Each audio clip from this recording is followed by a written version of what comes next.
Welcome to the Pacey Performance Podcast. Today, I'm speaking with Head of Sports Science and Strength and Conditioning at Nottingham Forest Football Club, Ross Burbeary.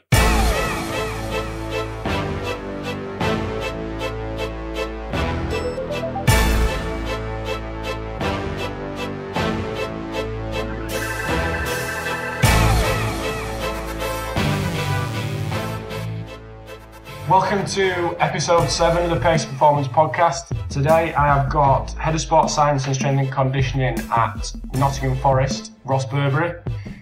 Just before we get going, I just want to say, if you do listen to the podcast and you think it's any good, just be very, very kind and give us a retweet or a favourite on Twitter, just to get the good information out there if you think it is good. But yeah, let's welcome Ross. So, hi Ross. How you doing, Pacey? Okay, mate? I'm well, mate, yeah. So I got to know Ross when I first went back to Doncaster. So I was kind of loose sense of the term, interning, shadowing Ross at Doncaster. So we've known each other since probably 2010. So I just wanted to get Ross on, because obviously we've kept in touch since, and Ross has moved on to Nottingham, various places, and now at Nottingham Forest. But just wanted to talk about injury prevention strategies, mainly in this podcast. So first of all, do you want to give us a little bit of information, who you are, your background, what your current role is? Yeah, of course. My kind of role started at Nottingham a couple of years ago. Got brought in under Sean Driscoll, currently doing pre-season down at Crawley Town, but got the call up to move back up north, which is good because I'm a Sheffield lad anyway, so closer to home. And with all due respect to Crawley, who've done fantastic within the years of getting promoted year after year, Nottingham Forest came calling and you can't really turn down opportunities like that. So I spent a couple of years at Nottingham Forest. Prior to there, been at Sheffield Wednesday's Academy, been at Doncaster Rovers in the Championship era, and then did well to get Hereford relegated out of the Football League. Nice. Me and Richard O'Kelly went down there back end of the season, I think 2011, I think it was. Might have been 2011-2012 season. I went there the back end of 2012. And yeah, we had a good little push towards the end to try and help out manager Jim Pittman back then, but fortunately things didn't work out. But yeah, that's basically me in terms of football. A few bits and bobs outside, as everyone always does. Played ice hockey to a reasonable level, so obviously kept my toe in there and helped out the strength and conditioning side at Sheffield. And then just do a little bit of speaking to other people in regards to nutrition and stuff. So yeah, majority of football really, but little bits here and there. I mean, when I said about Head of Sports Science and Strength and Conditioning, we talked before about the kind of nonsense about people's job titles encompassing that they run the world. But what's your current role at Nottingham Forest? What does it encompass in a little short brief? I've always had issues with a one-man kind of one-size-fits-all kind of sports scientist, strength conditioning coach. You see one man come in as a fitness coach to a football club and just kind of expected to take on everything from nutrition, fitness, sports science, S&C, physiology. It's not a sports scientist, it's more of a sports generalist. So with regards to my role at Nottingham, the last 2 years we've just been getting really heavily involved with the sports science and medical discipline together. I think it's imperative that a good club has to have that kind of crossover and that affiliation between the two departments. But as of next season, we're making sure that we've got a sports scientist pitch-based and a separate sports scientist gym-based every day, just because we need to make sure that every player has that support needed. So we're trying to come away from the general role of a sports scientist and make sure that we can get support to every single player, no matter what area of the pitch or gym or wherever they are on a certain day. So my role really is just to oversee that and make sure that we are offering that support through sports science through strength and conditioning, but kind of not spreading ourselves too thin and making sure that we can give that support within those two areas. I mean, it's been obviously a couple of years since we worked together, but so how has your kind of injury prevention strategies kicked on from, like, say, 2010 when you're at Doncaster, and what kind of things have you implemented at Forest or before, or just generally? Well, injury prevention is such a massive kind of topic. Yeah. It's quite a vague topic. Ever since the FIFA 11 first came out, and everyone should be doing these type of exercises to prevent injury. But I think the big thing for me is I look back to when I was at Doncaster when I first started there in 2008, and coming from kind of an ice hockey background, all I tried to do was just say, right, let's go low, let's have some reasonable load on the lads. Make sure they can do some big, powerful strength moves, because that was what the manager wanted. He wanted big, strong players for the championship. Because with all due respect, at that time of the season, when they first came up, they kind of played their way out of League One, but they were boys against men in the championship. So we had players like Paul Heffernan, James Hayter, Gareth Roberts, Billy Sharp in the later area, who just kind of really benefited from doing heavy strength exercises, good amounts of plyometric work. But obviously that was just a bit naive of me in the sense to think that's all we needed to do to keep them fit, keep them healthy, and make sure they could perform on a Saturday. So as a practitioner, you develop yourself over the years, you do the research, you go and speak to people and do CPD and everything. And the way that I've evolved as a practitioner now, I like to think that I've become a lot more developed within myself.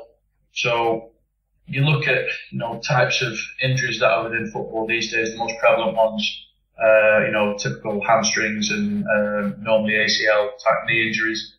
You look at Ekstrand, and that's within his studies, that's across the board, not just within this country, it's throughout UEFA. So I think when we approach injury prevention from that perspective, it needs to be what are our players doing holistically within turning up to training. It's not just about what they're doing as a pre-activation or their own individual prehab. What are they doing out there on the pitch? So it's all right saying, hamstring injuries, for example, we'll get in there and we'll do Nordics for fun in the gym before we go out and this, that, and the other. But you look at a Nordic and you think, right, okay, what are we doing? Why are we doing a Nordic? Let's break it down. And you look at the majority of hamstring injuries occur at the bicep fem, whether it's, at the top or the bottom of the muscle. Are our Nordics targeting bicep fem? So there's a bit of research out there now to look at a Nordic fall and assess the EMG activity of a Nordic fall. You're not actually recruiting optimal amounts of bicep fem that replicate high intensity running until the terminal stages of the fall.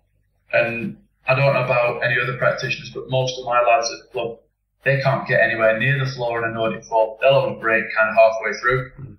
So if you are going to use a Nordic fall, it's little things like that need to be recognised within the gym, rather than just saying a Nordic fall targets hamstrings, we're going to prevent injuries to the hamstring. So modifications need to be made with all your gym exercises. But within a sense like that, how do we make these modifications suitable if you haven't got, the pleasures of going across and doing EMG stuff within a lab? So I think the other thing to turn to is looking at how things operate on the field. So within hamstring injuries, we need to make sure the hamstring stays healthy. So out there on the field, we have to expose our players to regular doses of speed within probably 10% of their maximum speed. So making sure they're hitting above 90% on a regular basis. So if you look at a centre half, and we can all argue till the cows come home that a centre half doesn't need to reach those top end speeds because he doesn't in a game. But we'll think about it, he still needs to make sure he keeps those hamstrings healthy. I think on the off chance that he does make that run to the corner or a box to box on the way back if he goes up for a header or whatever from across. So what we do is 1 day a week we have speed days. And on our speed days, we get the real-time GPS out and we sit on the side of the pitch. And we work in big areas. We have a chat with the manager before we go out, and we work in larger areas to make sure we can expose our players to that speed. And if the players don't hit within 10% of their maximum speed out there on the pitch, then we do some 30-metre sprints. We have to make sure that we do our 30-metre sprints either on a continued surface within, let's say, an AstroTurf. So we keep on getting a regular exposure to the same ground reaction force, or we just know where the firmer areas of the pitch are. So we're getting that kind of same ground reaction coming back out of the floor as to what we're putting in it. So we are training the muscle as well as the joint, as opposed to getting them on soft, sludgy areas which aren't going to help get the players to their maximum speed. The reason we do that is some debate is to say whether hamstring injuries occur on the kind of terminal extension of the running gait or if it occurs upon heel strike on the floor. So with that in mind, we just have to make sure that we cover both bases, because I don't know the answer to that question. So I've just got to make sure that we get the same ground reaction forces coming off the hard ground, and we make sure that we get that massive hip separation working on maximum speed. So I mean that's for me in kind of hamstrings and how we look at those. We make sure we keep modified exercises in the gym that will target the hamstring on the bicep fem as much as possible. And we also make sure we get plenty of speed out there on certain days on a periodized week. But then the other one for me is knees. So, we look at the knees, and I was just talking there about working on firm surfaces and hard training pitches to get to that high speed.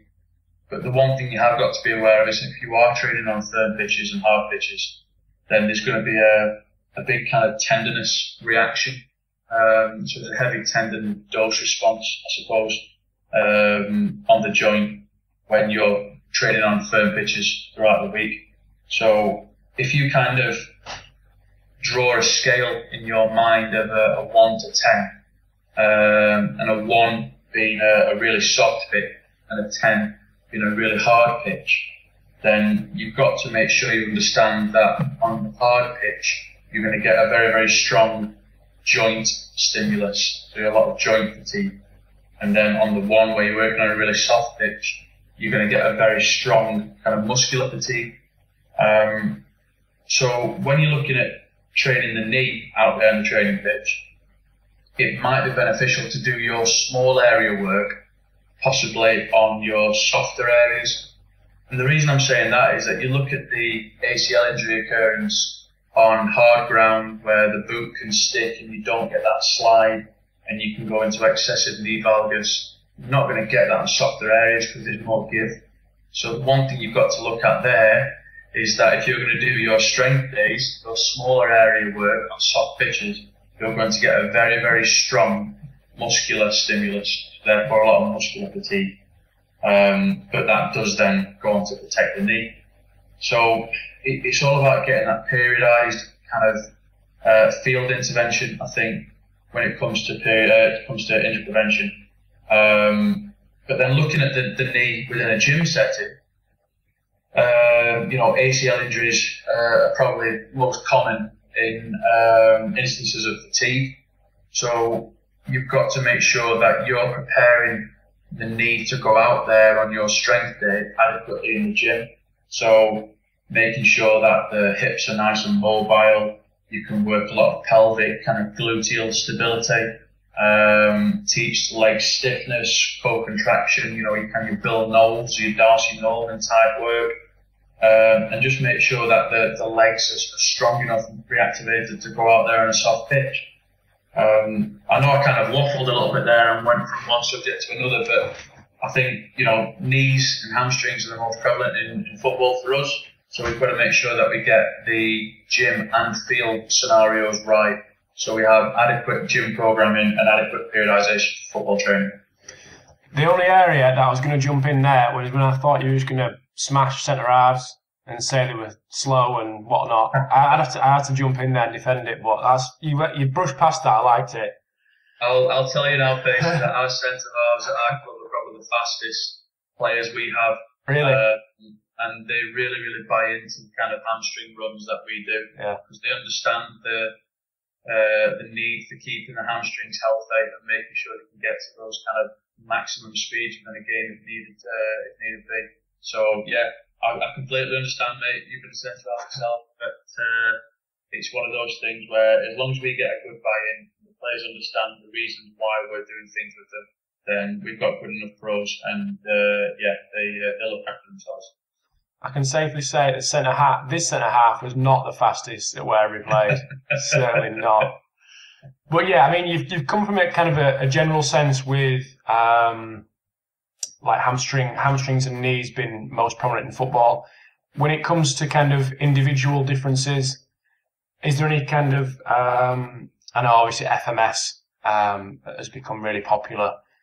Is there anything like that you use to kind of screen the players to get more data on a kind of individual basis? Yeah, I mean, I'm not a fan of the FMS from Grey Cup, and I'm not really a fan of people modifying that same FMS, just for reasons of, for example, let's say the inline lunge that you do with a stick down your back. I'm so much more comfortable doing it with a stick down my back because I can push the stick into my back and get some kind of support from it, as opposed to doing it without the stick. So there's little things like that you can kind of manipulate the screen as an athlete. But for me, I've got to know what type of athlete I'm working with. Is he a tall athlete? Is he small? What type of player is he? What position does he play? Is he explosive? Is he, mesomorph, ectomorph?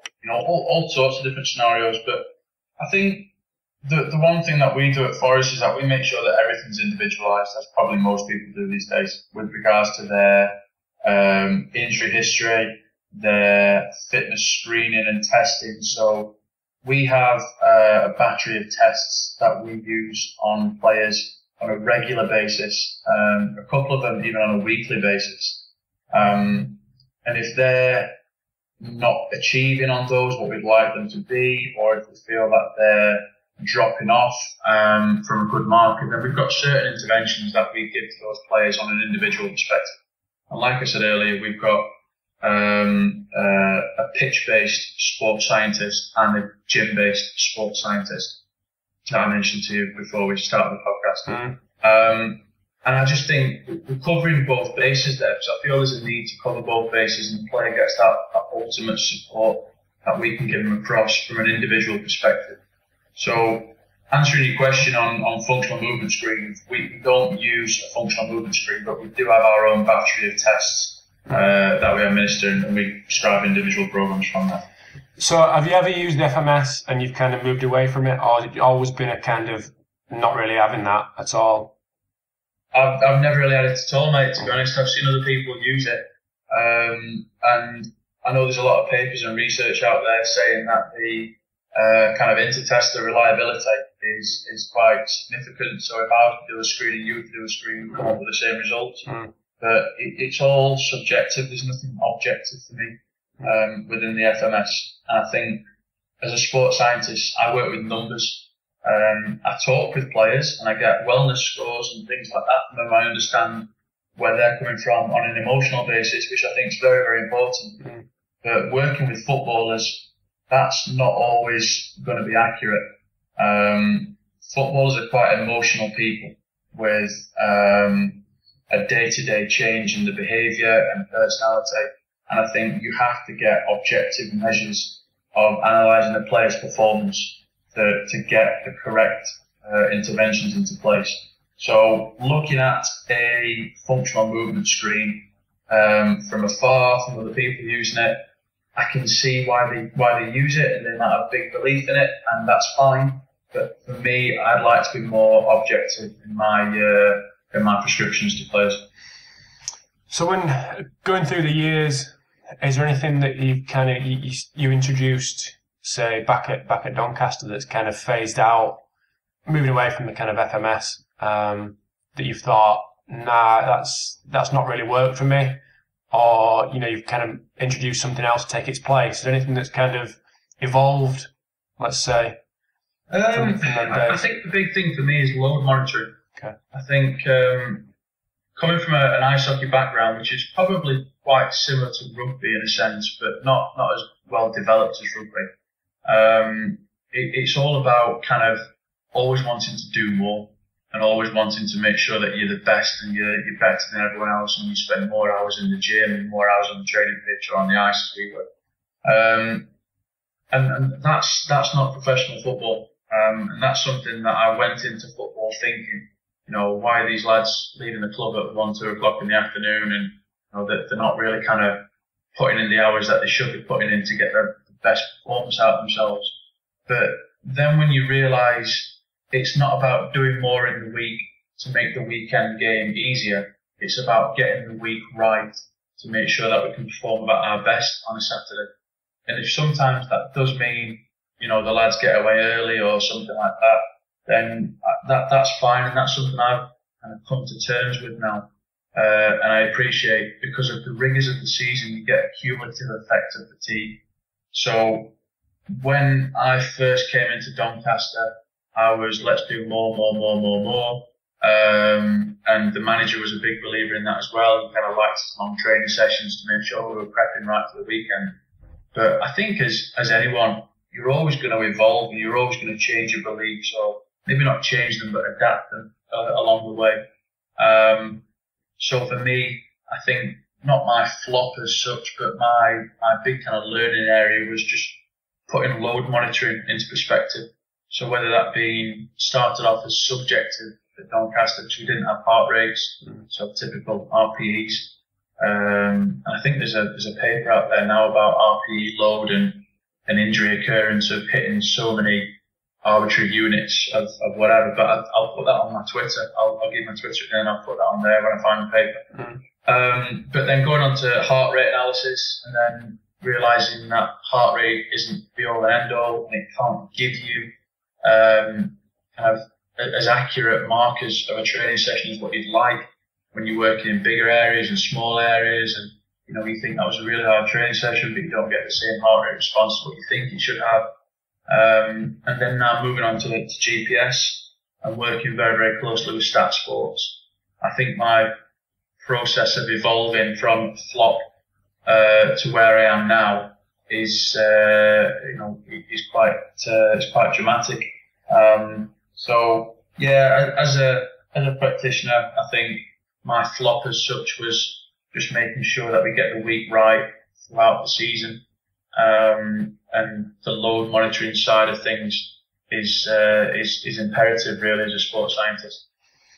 I mean, from my experience back at Doncaster, I mean, the guy that replaced you when you left, him and the new physio kind of were all into the FMS, which kind of filtered down to the youth team, and it was a bit like the first team are doing it, no matter the situation, we've got to get involved in it. So it was kind of given to us as a kind of necessity, really. And just coming on to the next thing, I kind of took that a bit literally. So kind of it was all kind of correct, not all, but we'd have specific sessions for kind of corrective work depending on FMS results. Yeah. But then thought, hold on a minute, we're not wasting time, but this time could be used a lot better. So that the corrective work was introduced into strength sessions, power sessions. But that kind of individual work that you do with the lads, is it separate? Is it on a morning? Is it integrated within the rest periods of, a strength and power session? How do you work that into your program? Well, gym work in obviously not on the field, but within the gym environment. What we do at the minute is that we have individual programs for every player, which is performed minimum twice a week.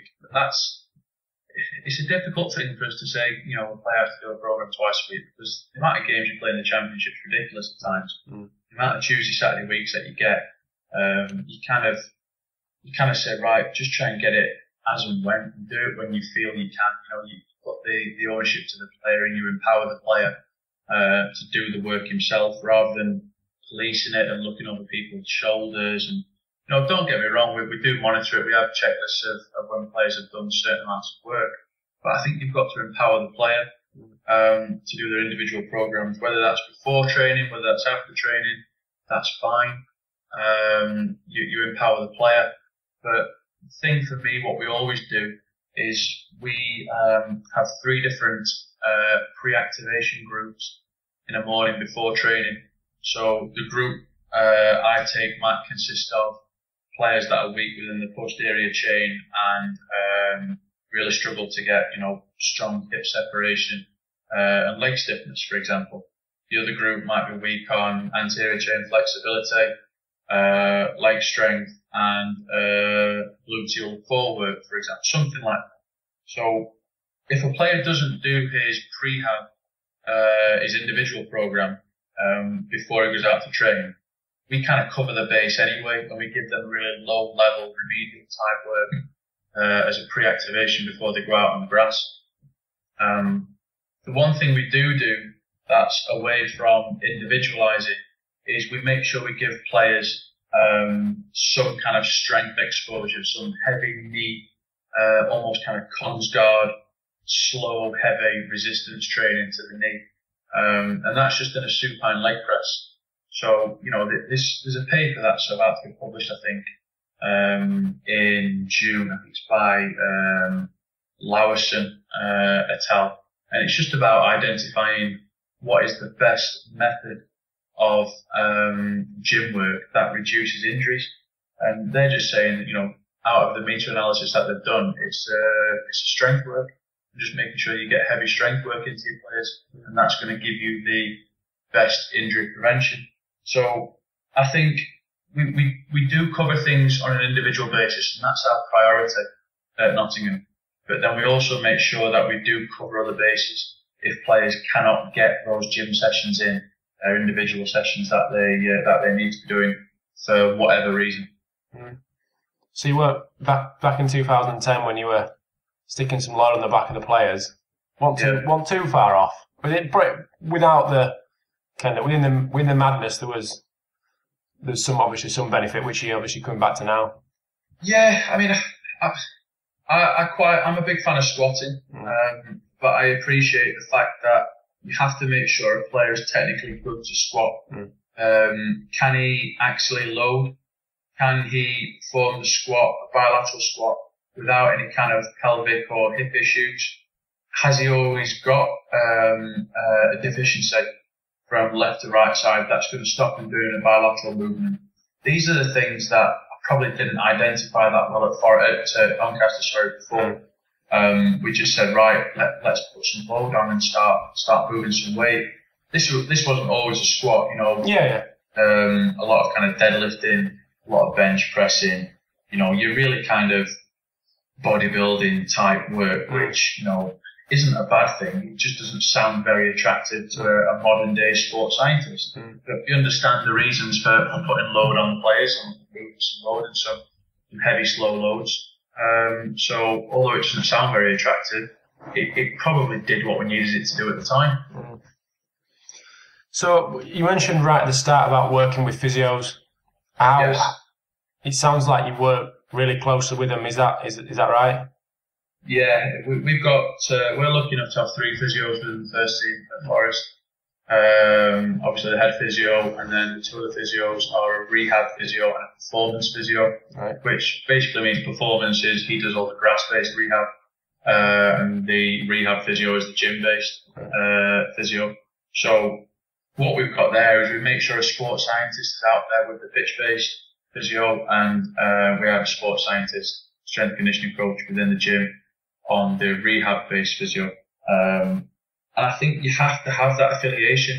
It's sports science and medicine. There has to be not just an element of crossover. Every single day is so much crossover. We have to make sure that we're working together very closely as a tight-knit unit. And we all sing from the same hymn sheet. So if I was to go into the gym and say, right, Jack Hobbs, centre half, he needs to be squatting 1.5, 2 times body weight. And then the physio turns around to me and goes, well, he's got load compromised issues. You can't squat that much, and then we start having a row about you should do this, you shouldn't do that. That's not going to help.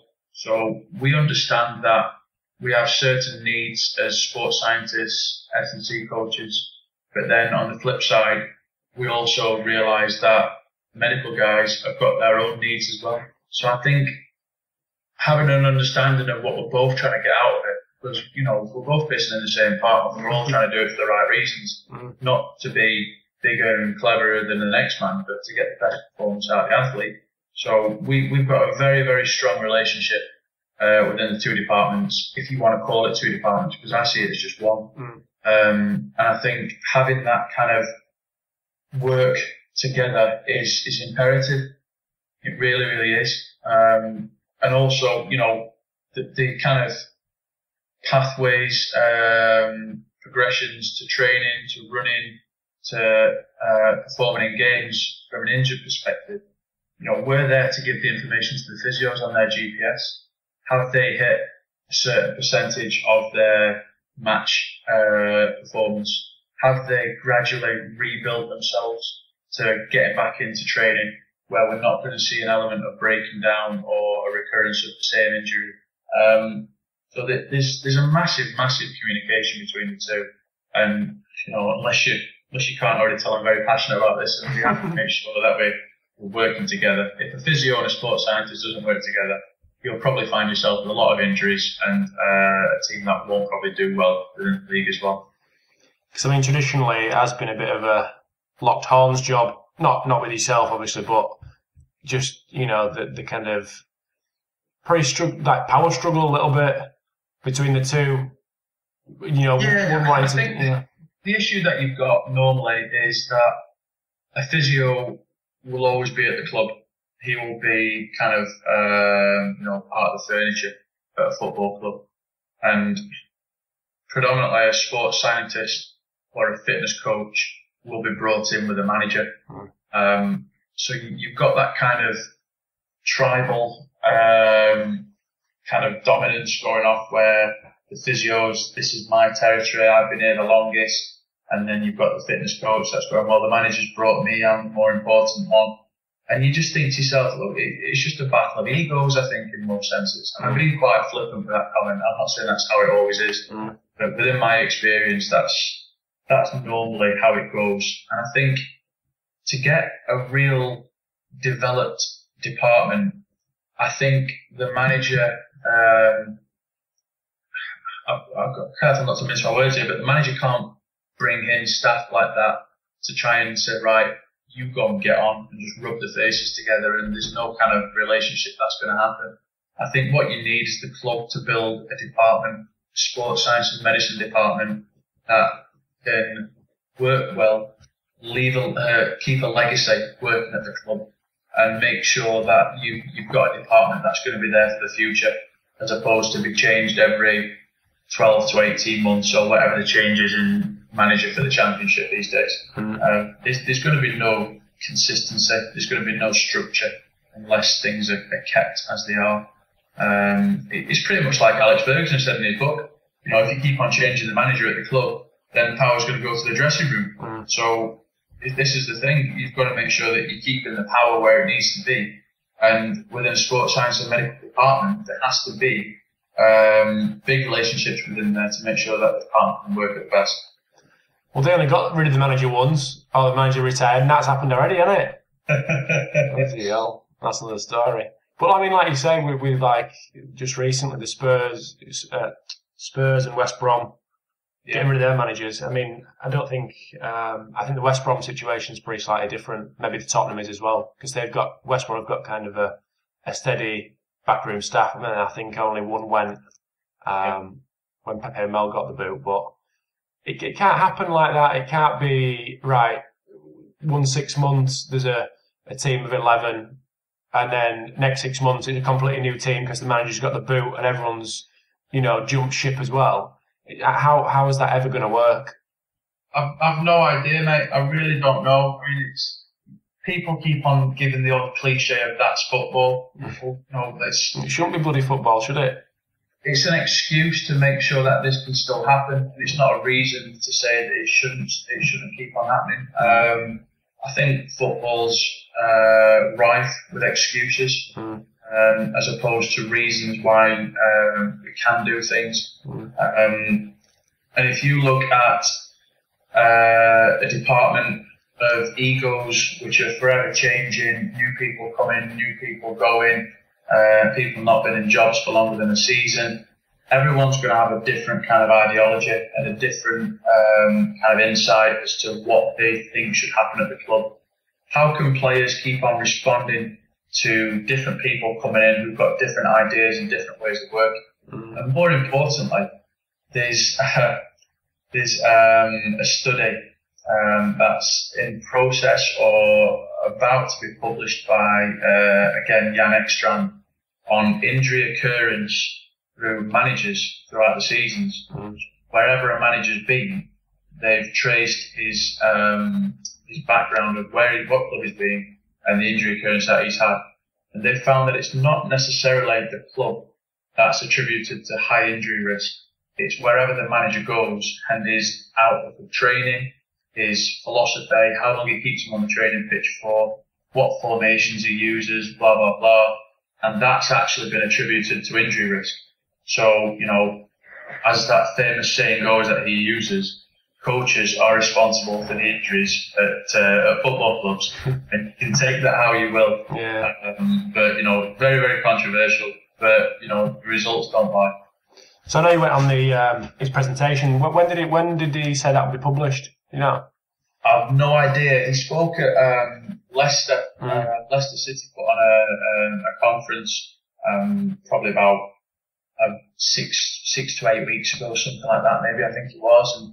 And he's obviously quite close with Paul Bolson, who oversees the sports science down there at Leicester. And yeah, he kind of announced it, but all the questions were flying about saying who's manager A, who's manager B, yeah, I bet, yeah. Who's this, who's that. Nothing's been done in the English leagues, as I'm aware, but within UEFA they're a little bit more ahead than what we are, and things like that are going to be becoming probably a little bit more prevalent than what we're thinking at the minute. So. Yeah, that's going to be interesting to see. It'll be very interesting to start giving names out as well. Yeah, too right. No, they'll come out somewhere, somehow.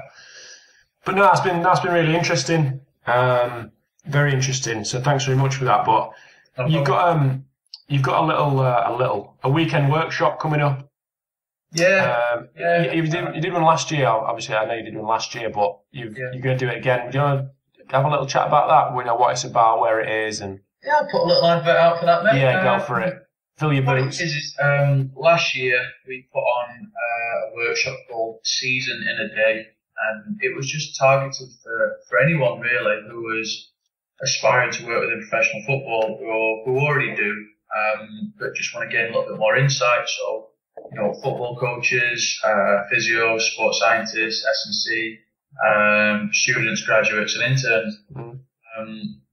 I speak with a lad called Kurt Boyer, who is the director of a company called Creating Athletes. And what Creating Athletes do is they work in the Lawn Tennis Association, and they are accredited as the only learning company to tennis coaches to get accredited points for their strength and conditioning modules. Right. So we understand that the FA won't allow a small company like Creating Athletes to come in and work within football. So we just feel that there needs to be a little bit more education as to what happens within professional football in an applied setting, whether that being how to monitor your training sessions from RPE to heart rates to GPS, to how to adequately get your strength conditioning working, from putting on individual programs or to sending players away to do their own work in the gym if you haven't got the resources or personnel to prescribe that. So that's happening down in Cambridge. I'm not quite sure the name of the venue.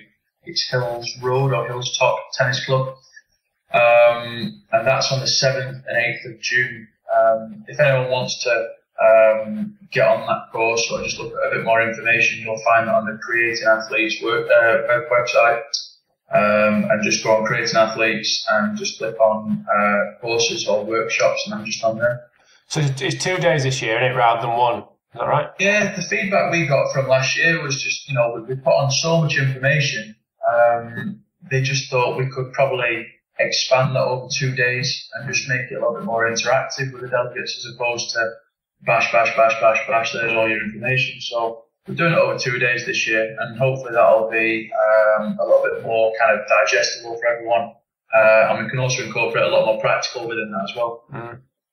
No, that sounds really good. So what dates is that? Is it start of June? It's the 7th and 8th of June. It's a Saturday and Sunday. And like I say, if you go on creatingathletes.com and just look on season and a weekend, it's not season and a day, obviously it's over 2 days now, it's a season and a weekend workshop this year. Mm. No, that sounds good, mate. So if anyone, I mean, I know you're new to Twitter, but already putting some good quality info out there. If anyone wants to get you on Twitter, what's your Twitter name, do you know? It's quite simply, mate, at Ross Burbeary, all one word. You won't get much from me other than papers and information and decent articles on Twitter. That's all I'm about. No dancing cats are all? No, nothing like that, I'm afraid. Or is it Candy Crush or whatever? Right. As well.